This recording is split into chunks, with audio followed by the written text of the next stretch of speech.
रूप से technical analysis में उपयोग किए जाने वाले काफी सामान्य टर्म्स हैं। ट्रेडर्स इन टर्म्स का उपयोग चार्ट में प्राइस का एनालिसिस करते समय यूज करते हैं। इसका मतलब ये है कि एक बैरियर बनाई गई है जो एसेट के प्राइस को इम्पैक्ट करती है।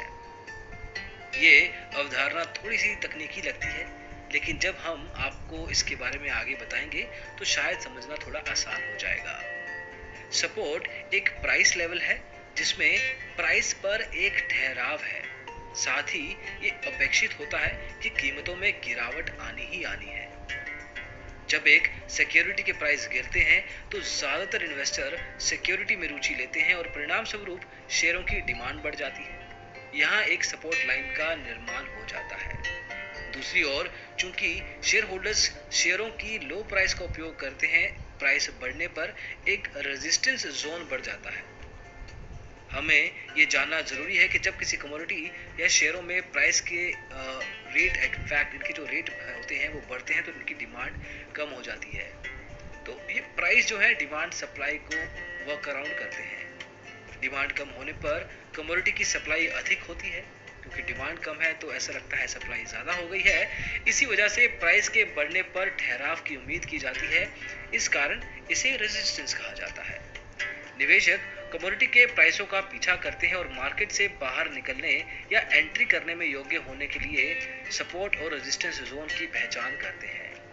ऐसा इसलिए होता है क्योंकि अगर किसी शेयर की प्राइस रेजिस्टेंस या सपोर्ट जोन में पहुंच गई है तो प्राइस तेजी से घटेगी या बढ़ेगी। एक और कारण हो सकता है कि अगले लेवल तक सपोर्ट और रेजिस्टेंस तक प्राइस एक ही ट्रेंड पर रहे। ये भी पॉसिबिलिटी है।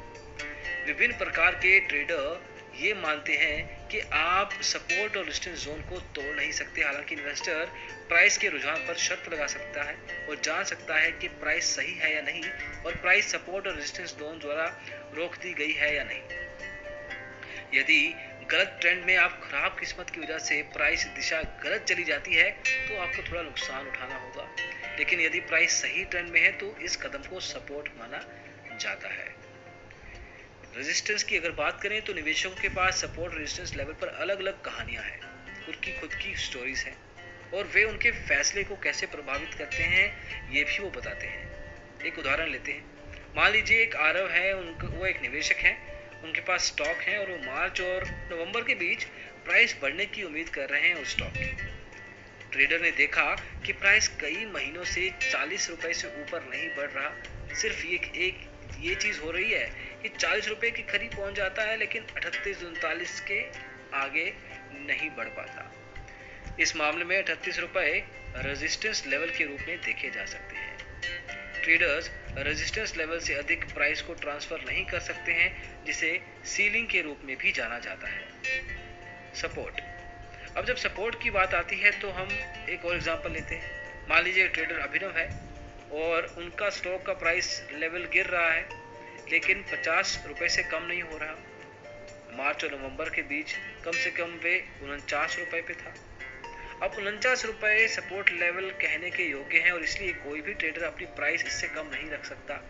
इस पॉइंट पर अधिकांश ट्रेडर अपने स्टॉक प्राइस को बढ़ाएंगे ही, कम नहीं करेंगे। तो दोस्तों, ये बेसिकली सपोर्ट और रेजिस्टेंस लेवल जो है प्राइस पॉइंट्स है जहां पे आके मार्केट रुक जाती है उस पर्टिकुलर स्टॉक के लिए। वॉलेटिलिटी एक तरीके से पॉज हो जाती है। तो दोस्तों, ये बेसिक्स बताना आपको जरूरी था इस पॉडकास्ट में। आगे जबकि और भी एडवांस तरीके की बात करेंगे इन दोनों एस्पेक्ट्स के अराउंड। इस पॉडकास्ट में बस इतना ही। होपफुली आपने कुछ नया